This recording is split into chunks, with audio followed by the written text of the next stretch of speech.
Good day to everyone and welcome to the fourth module of our battery management system course that is going to be about the communication interfaces. We have already defined all the features and what is the role of the BMS in safety operations and in the battery performance overall. However, the BMS cannot operate insulated. It needs to communicate effectively with other components that might be inside of the same BMS, or it can also be external systems, and the communication and the cooperation between all of those systems will ensure the proper functionality of the system. So let's begin looking at the content of this fourth module. This is the content of the module. First, we will start with an introduction of what are the communication protocols. Then we will cover the internal communication protocols, which finally will refer to the data exchange that is happening within the BMS components themselves. After that, we will move to the external communications, which involve how the BMS interfaces with other systems, such as, for instance, the control vehicle unit, the charging infrastructure, or even external platforms.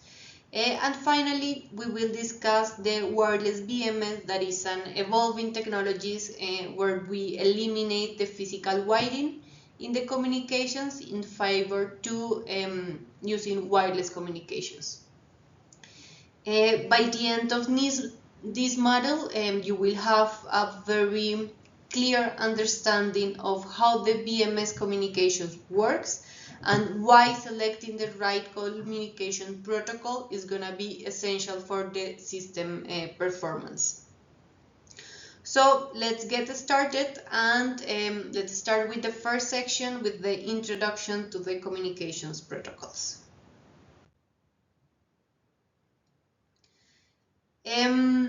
So let's begin by understand what a communication protocol is and why it is fundamental for the BMS. So in general, a communication protocol is going to be essentially a set of rules that defines how two or more electronic devices interact and exchange information between each other.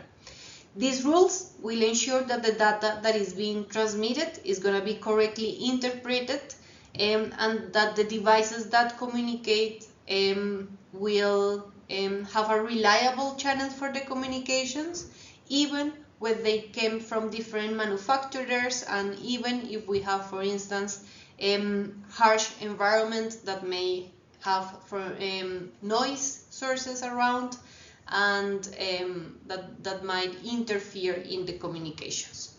Particularly in the field of BMS, the BMS communications protocols will have different critical functions. So one of the first functions of the BMS will be to send commands. And those commands are, for instance, used for managing charging or discharging processes in the battery and to ensure that the battery operates within the safe limits. They are also very relevant in reporting anomalies in our batteries, such as, for instance, the overvoltage, overcurrent, overheating, cells imbalance, and so on.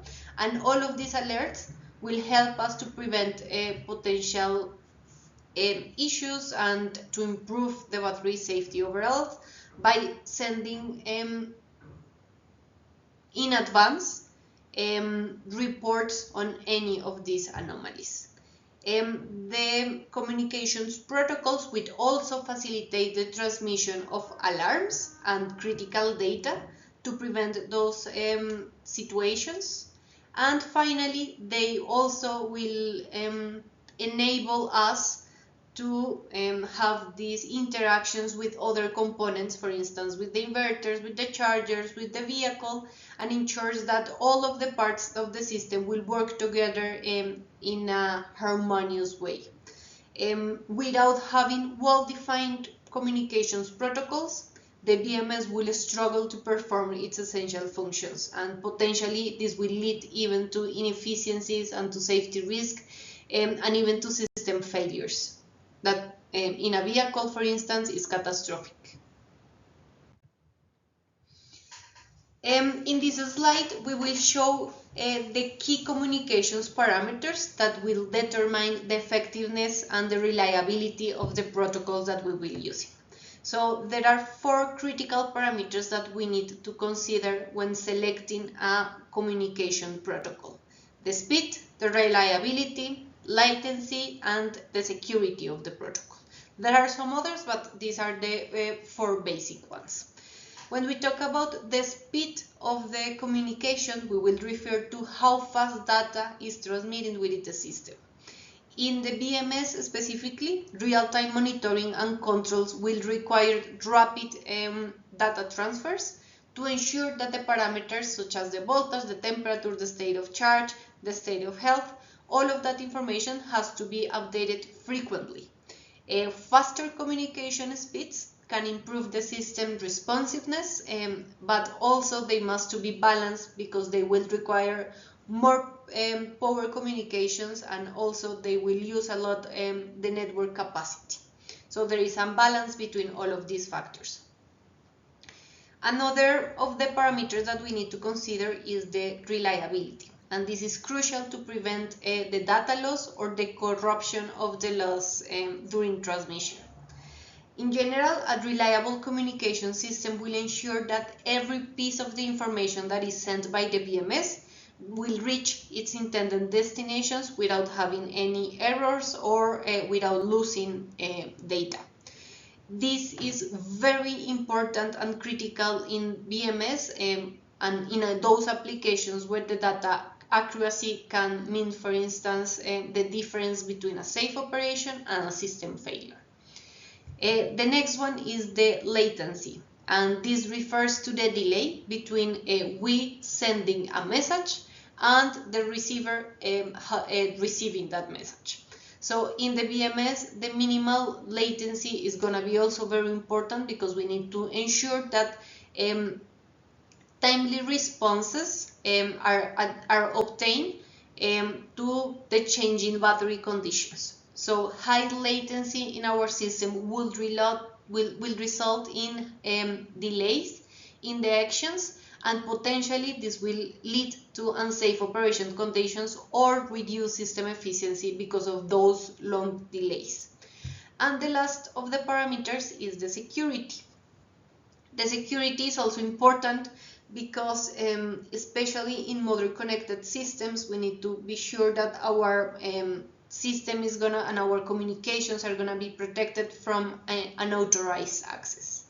BMS solutions are becoming more integrated, for instance, with cloud platforms and to remote monitoring systems, and protecting the data from that unauthorized access or to severe threats is going to be very important. In this case, we can use tools like and features like the encryptations, the authentications, access control measurements to safeguard all the sensitive information in our system. At the end, balancing these 4 parameters is going to be decisive for designing and selecting effective communication protocols and to ensure the good communication in our whole system.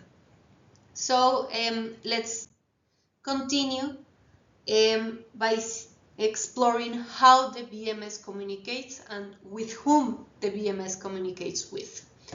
In general, the BMS will communicate with several components that are going to be both inside and outside of the battery pack. And these communications can be categorized into 2 types. The first type is going to be the internal communications. And the internal communications, as the name suggests, it refers to the exchange of data within the BMS itself. This includes, for instance, interactions between the battery modules, the sensor devices, the controller, the balancing circuit, and any other electronic components that are located inside of our BMS architecture. The internal communications will enable functions, for instance, like the cell monitoring, the temperature regulations, and all the fault detections, because if we don't have those efficient communications internally, the BMS cannot accurately assess and process all of that information to be able to control the battery in a smart way. On the other side, we have the external communications, and as the name suggests, this involves the exchange of information with external systems that are outside of the battery pack. Some of these external subsystems or systems that the BMS interacts with are, for instance, the vehicle control units, the charging infrastructure, diagnostic tools, and even in some cases we can connect our battery to cloud-based monitoring platforms, and all of those will be exchanging information with the BMS. The external communications will allow then the BMS to share all of the critical data, for instance, the state of charge, the state of health, the fault diagnostics, and to have in that way a seamless integration with a broader energy or mobility ecosystem, as well as with the full system that we have. Both the internal and the external communication are going to be crucial in optimizing the battery performance and in enabling the predictive maintenance and enabling and enhancing also the safety of the battery. In the next sections, we will be exploring all of these communication types, and also we will start explaining directly what are the different protocols that are being used in the industry of BMS. So, in this section, we will explore the common communication protocols that are used for the internal data exchange. And here we will explore communication protocols such as I2C, SPI, or WART communications. So let's begin with an introduction for those communications. As we explained before, the internal communications are the exchange of data between various components that are going to be inside of the BMS. For instance, in this block diagram, we will see how the BMS components will communicate between each other. Some of the components that we can see over here are, for instance, the cell balancing, the voltage, the temperature, and the current measurements sensors that will communicate with an analog front end, with secondary protectors, with the control unit that includes the microcontroller unit, with the fuel gauge, gate drivers, and so on. All of these components and electronic devices that we see over here are inside of our BMS board, and they have to interact and to communicate between each other to be able to control the battery. The key functions of the internal communications in the BMS is going to be the data exchange. Basically, the BMS continuously collects and shares all of these critical informations as the voltage, current, temperatures, and so on. And this data is going to be very important so the microcontroller unit can make decisions based on that, and also to perform the estimations of that we have seen already in the previous module of this course.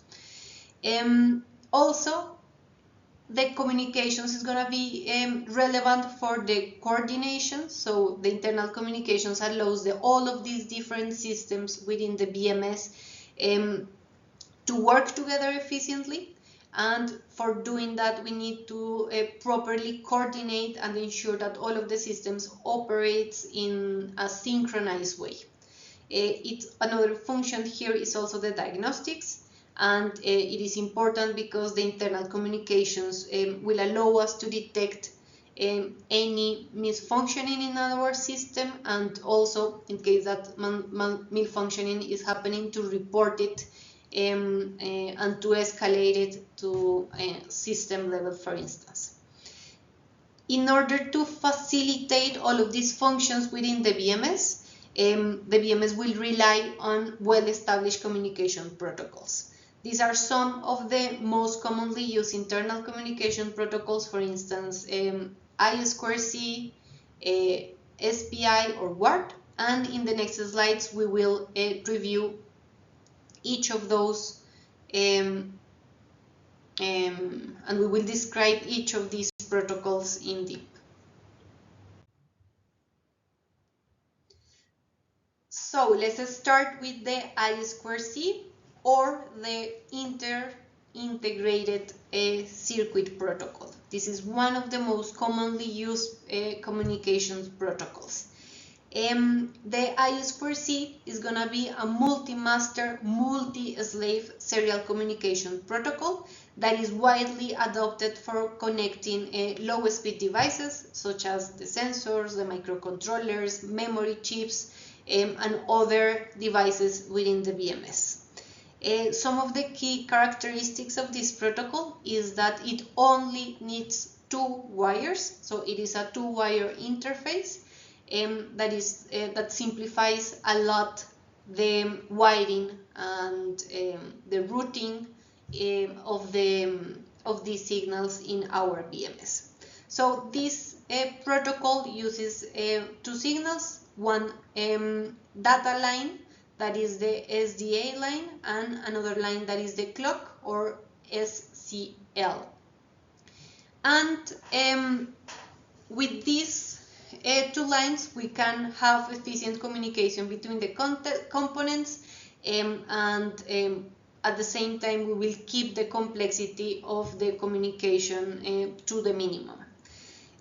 This protocol will support speeds that will range from some hundreds of kilobytes per second to very high speeds modes that will reach up to 3.4 megabytes per second. It also allows multiple devices to be connected to the same bus using unique addressings. And as you can see here, for instance, we have one master device that is going to be connected to several slave devices, and each of those will have a different address. In that way, they can all communicate using the same bus without interfering one with the other. On the other hand, there are some maybe disadvantages or some challenges that this communication has. Is that the speed is limited to high distances, so it might not be suitable for high performance applications, and usually we use these communications with the different devices that we are trying to communicate in our BMS are very close to each other. So we are talking about few centimeters or in our PCB design. Also, it is susceptible to noise, and especially in environments that have high electromagnetic interface, this can affect the data integrity, and it relies a lot on the design of the circuits itself to contrast and to minimize the effect of the electromagnetic interference. And finally, in general, it offers relatively lower reliability compared to other protocols, and because of that is less ideal for critical safety applications, and it is more used in maybe not the not transferring the most critical and sensitive data of the BMS using this protocol, but maybe some other informations. The next one is gonna be the SPI, or the serial peripheral interface. This protocol is also widely used for high-speed communications within the battery. Unlike the I2C, this is a full duplex and synchronous protocol.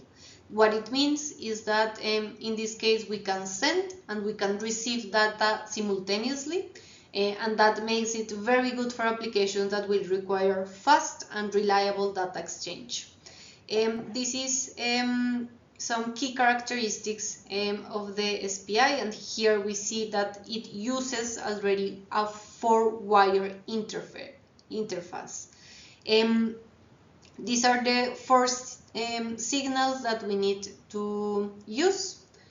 In this case, for each slave, we will need one signal that is the slave select. With these signals, we are able to select which of these devices we will be communicating with. So we will need one of these signals for each of the slaves that we have. As you can see here, we can have as many as the number of slaves that we are trying to communicate with. Also, we have the MOSI, or the MOSI, Master Out Slave In, and this is used for the transmission of the data that is coming from the master to the slave. And we also have the MISO, or Master In Slave Out, and that is what we are using for the data transmission from the slave to the master. And finally, we have the serial clock that is over here, and this is a clock that will synchronize the data transfer between the devices. In general, the SPI can operate at very high speeds, and it can reach up to up to some tens of megabytes per second, which makes it suitable for applications that requires this rapid transfer of data. Also, because of that, this protocol is commonly used in real-time monitoring and in high-precision applications, as in the BMS. And if we look at the advantages, besides of that, we have that there is not addressing overhead. Unlike the I2C, the SPI do not require the devices to have an address.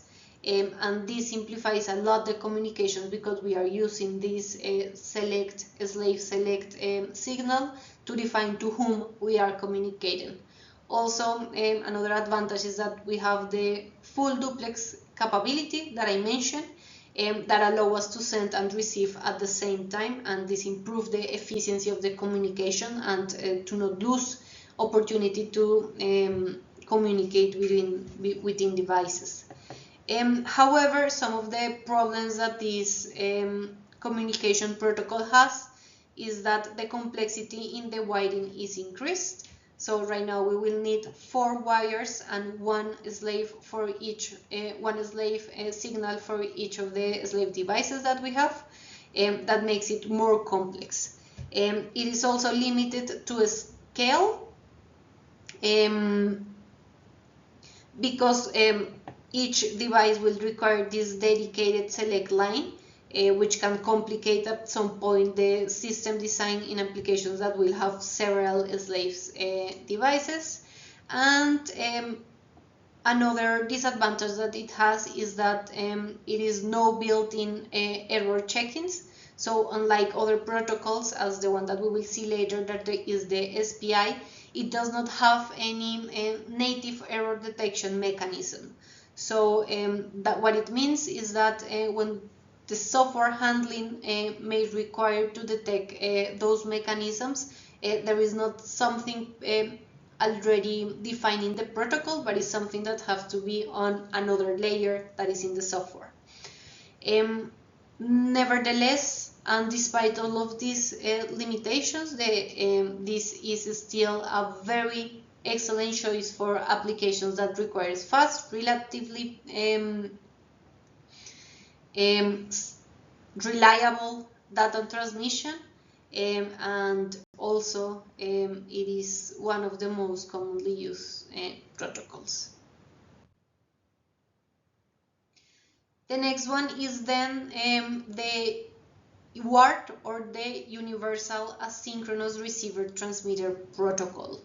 This is another of the key communications methods that we use in the BMS, and unlike the I2C and the SPI, the UART is an asynchronous communication protocol. What it means is that it does not require a clock signal to synchronize the data transfer, and instead it will rely on start and stop bits that are defined in the frame of the data that we have. With all of that, we can ensure that there is a proper transmission and reception, even though there is not the data it is not synchronized. It is very simple to implement, and here basically we only need 2 wires that will be consisting on one transmit wire that sends the data from one device to another, and another receive wire that will receive the data from the sending device. The wired communications can operate at various baud rates, and that can go typically up to 1 megabyte per second, and it will depend on the system requirements and the applications to define that. Due to the simplicity that this has, it is widely used, for instance, in debugging, in the diagnostics, and in low bandwidth communications tasks that allow us to have some interfacing with monitoring tools, and in some cases even to wireless models, but it is mostly used for debugging and diagnostics purposes. So let's examine here what are the advantages and disadvantages of this communications protocol. One of the advantages is, as you can see, it has reduced hardware complexity because only uses 2 wires for the communications.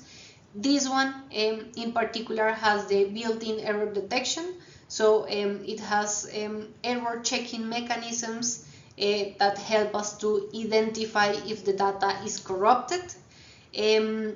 Also, it is very cost effective and it is widely supported, so most of the microcontrollers, embedded systems, and many devices have the functionality of wired available. And the problem with this is that the first one, it is a point-to-point communication only. So unlike the 2 previous protocols that we explored, where we were able to support multiple devices, one master and multiple slave devices connected from the same bus. In this case in particular, the word is typically used for direct communications from one device to another device. So we cannot have more devices connected to this bus over here. And finally, there are also some synchronizations challenges.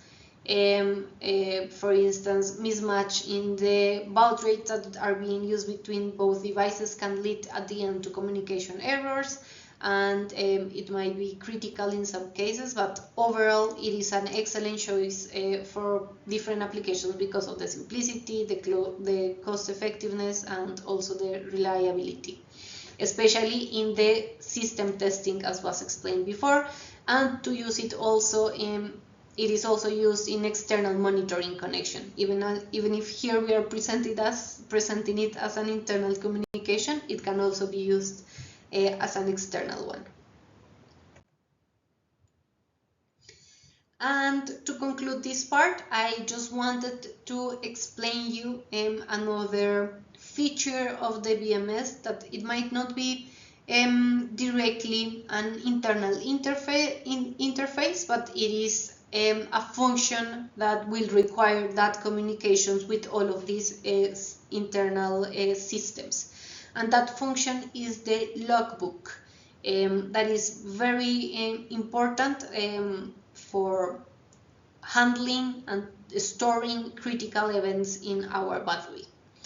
So a logbook basically serves as a record that will document all of the key parameters, the events, and the actions within the BMS communication network.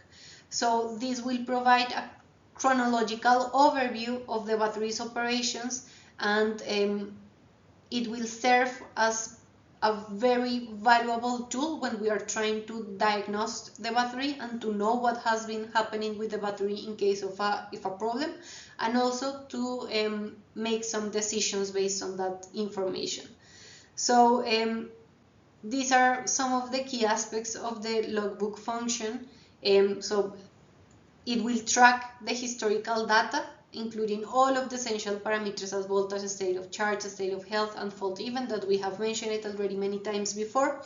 And this data will allow the engineers and the operators to analyze the battery performance trends over time and to try to understand and replicate what is happening with the battery. Because of that, it will need to communicate internally with all of the different systems of the battery to collect that information. The bug loop also enhances the system reliability, and it will maintain the complete history of events, and this will help us to identify, for instance, patterns or potential issues before they escalate into critical problems.